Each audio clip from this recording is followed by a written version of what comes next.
السلام علیکم ورحمۃ اللہ وبرکاتہ۔ الحمد للہ رب العالمین والصلاة والسلام علی خاتم الانبیاء والمرسلین۔ آج ہماری گفتگو کا موضوع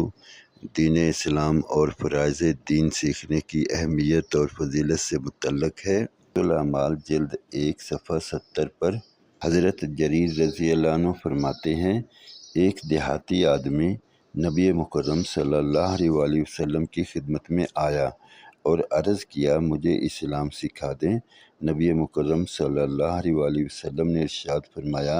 تم اس بات کی گواہی دو کہ اللہ رب العزت کے سوا کوئی معبود نہیں اور محمد صلی اللہ علیہ وآلہ وسلم اس کے بندے اور رسول ہیں، اور نماز قائم کرو اور زکوٰۃ ادا کرو اور رمضان المبارک کے روزے رکھو اور حج بیت اللہ کرو، اور لوگوں کے لیے وہی پسند کرو جو تم اپنے لیے پسند کرتے ہو، اور ان کے لیے وہی چیز ناپسند کرو جو اپنے لیے ناپسند کرتے ہو۔ کنز الاعمال جلد 1 صفحہ 69 پر حضرت ابن سیرین رحمۃ اللہ علیہ کا قول منقول ہے کہ حضرت ابوبکر اور حضرت عمر رضی اللہ عنہما لوگوں کو اسلام سکھایا کرتے تھے اور یہ فرمایا کرتے تھے کہ اللہ رب العزت کی عبادت کرو اور اس کے ساتھ کسی کو شریک نہ کرو، اور جو نماز اللہ رب العزت نے تم پر فرض کی ہے اسے وقت پر ادا کرو، کیونکہ نماز میں کوتاہی کرنا ہلاکت ہے، اور دل کی خوشی کے ساتھ زکوٰۃ ادا کرو اور رمضان کے روزے رکھو، اور جسے امیر بنایا جائے اس کی بات سنو اور مانو۔ کنز الاعمال جلد 8 صفحہ 208 پر ابن عساکر رحمۃ اللہ علیہ کی روایت ہے، حضرت حسن رحمۃ اللہ علیہ کہتے ہیں،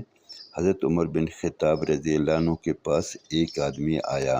اور اس نے کہا، اے امیر المومنین، میں دیہات کے رہنے والا ہوں اور مجھے بہت کام ہوتے ہیں، اس لیے مجھے ایسا عمل بتا دیں جن پر پوری طرح اعتماد کر سکوں اور جن کے ذریعے میں منزل مقصود یعنی اللہ رب العزت تک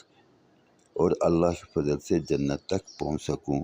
حضرت عمر رضی اللہ عنہ نے فرمایا، اچھی طرح سمجھ لو اور اپنا ہاتھ مجھے دکھاؤ۔ اس نے اپنا ہاتھ حضرت عمر رضی اللہ عنہ کے ہاتھ میں دے دیا۔ حضرت عمر رضی اللہ عنہ نے فرمایا، اللہ رب العزت کی عبادت کرو اور اس کے ساتھ کسی کو شریک نہ کرو، اور نماز قائم کرو،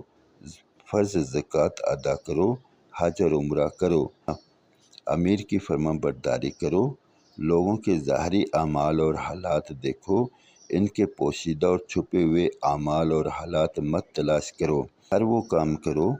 جس کی خبر لوگوں میں پھیل جائے تو تمہیں نہ شرم اٹھانی پڑے اور نہ رسوائی برداشت کرنی پڑے،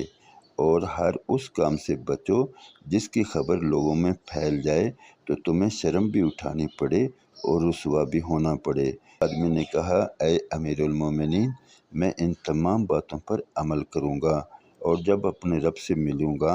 تو کہہ دوں گا کہ عمر بن خطاب رضی اللہ عنہ نے مجھے یہ کام بتائے تھے۔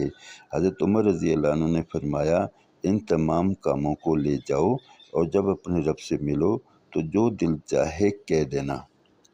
ایسا ہی حال عمومی طور پر صحابہ کرام کا تھا کہ جو بھی دین سیکھنے کا سکھانے کا موقع ملتا اس کو ہاتھ سے نہ جانے دیتے تھے۔ دین سیکھنے میں شرماتے نہیں تھے اور دین سکھانے میں وہ کوئی تکبر یا گھمنڈ نہیں کرتے تھے،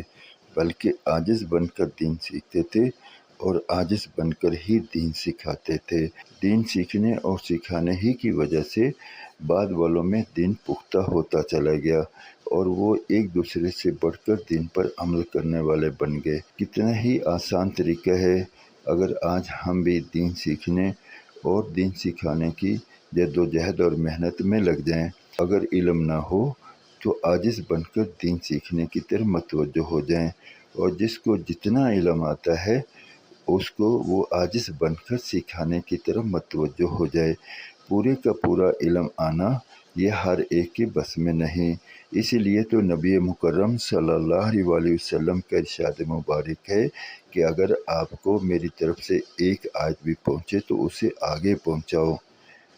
گزارش ہے ان باتوں کو اپنے دوست احباب عزیز و اقارب تک پہنچائیں انہیں بھی دین سیکھنے اور جتنا علم آتا ہے اس کو آگے سکھانے کی طرف متوجہ فرمائیں اور تیار فرمائیں۔ اللہ رب العزت مجھے، آپ کو اور ہم سب کو عمل کی توفیق عطا فرمائے۔ اب تک کے لیے اتنا ہی، انشاءاللہ ملتے ہیں اگلی ویڈیو میں، تب تک کے لیے اللہ حافظ۔ السلام علیکم ورحمۃ اللہ وبرکاتہ۔